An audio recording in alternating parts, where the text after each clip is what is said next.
দেশের ক্রিকেট বর্তমানে ব্যস্ত সময় পার করছে, একই সাথে দেশের মাটিতে হচ্ছে এ দল ও ইমার্জিং দলের সফর। অপরদিকে নারী এ দলও বসে নেই, দেশের মাঠে ঢাকার বাইরে 3 জেলায় 3 সিরিজ আয়োজন করেছে বিসিবি। এছাড়া মূল দলের সফরও আছে এই সময়। এর মধ্যে আবার জাতীয় দল রওনা দিয়েছে দুবাইয়ের উদ্দেশ্যে। সামনে আছে লম্বা টি-20 সফর। তবে এর মাঝেই আলোচনা বিসিবির নির্বাচন। বিশেষ করে নতুন বাংলাদেশে নির্বাচনের হাওয়া লেগেছে অনেক আগ থেকেই। অক্টোবরে যদিও বিসিবির নির্বাচন হওয়ার কথা, কিন্তু বর্তমান অবস্থায় সেটা এগিয়ে আসার সম্ভাবনা রয়েছে। ভাঙাচোরা অবস্থায় থাকা বোর্ডকে পূর্ণাঙ্গ গঠন করা দরকার, যে কারণে তড়িঘড়ি করে নির্বাচনের কথা শোনা যাচ্ছে। সে নির্বাচনে এখন পর্যন্ত প্রকাশ্যে এসেছে ফারুক আহমেদের অংশগ্রহণ। অন্তর্বর্তী সরকারের আমলে দায়িত্ব পেয়েছেন, এখনো সেটা সফলতার ব্যর্থতা মাপার সময় আসেনি। তবে এর মাঝেই পরীক্ষা দিতে হবে ফারুক আহমেদকে। যদিও ক্লাব ভিত্তিক সমর্থনে এখন অনিশ্চিত ফারুক, তবে দেশের শীর্ষস্থানীয় এক সংবাদ মাধ্যমের মতে ফারুক সবচেয়ে বড় সমর্থন সেনাপ্রধান ওয়াকারুজ্জামান। যদিও ফারুক আহমেদ অনেকের কাছেই বিশ্বস্ত এক নাম, তাই ক্ষমতা থাকা অবস্থায় ক্লাবগুলোর সমর্থন আদায়ের চেষ্টা করবেন তিনি।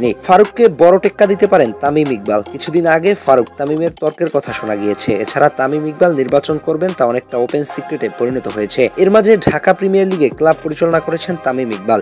আগামী দিনে একাধিক ক্লাবের সমর্থন আদায় করতে চান তামিম। রাজনৈতিক পরিচয়ের দিক তামিমকে এগিয়ে রাখতে পারে বলা হয় সংবাদ মাধ্যমটির পক্ষ থেকে। চট্টগ্রামের রাজনৈতিক অঙ্গনের বড় মুখদের সাথে তামিমের বড় খ্যাতি আছে। এর বাইরে ক্রীড়া সংগঠকদের সাথেও তামিমের সম্পর্ক পুরনো। নিজ অঞ্চলের সমর্থন পাবেন তামিম। এর বাইরে তামিম আদায় করতে চাইবেন ক্লাবগুলোর সমর্থনও। এই দুইয়ের নামের মাঝে অন্য নাম কুতুবুদ্দিন আহমেদ। দেশের মানুষের কাছে ব্যবসায়ী হিসেবেই তার খ্যাতি বেশি। তবে অনেকদিন ধরেই ক্লাব পরিচালনা করছেন কুতুব। মোহামেডানের ব্যানারে কুতুব দাঁড়াবেন এমনটাই শোনা যাচ্ছে। এর আগে অলিম্পিক অ্যাসোসিয়েশনের দায়িত্ব নেন কুতুব। ফারুক তামিমের মতো লাইম লাইটে নয়, অনেকটা নীরবেই কাজ চালিয়ে যাচ্ছেন কুতুব। এর বাইরে মাহবুব আনাম, ইশরাকদের নামও শোনা যাচ্ছে।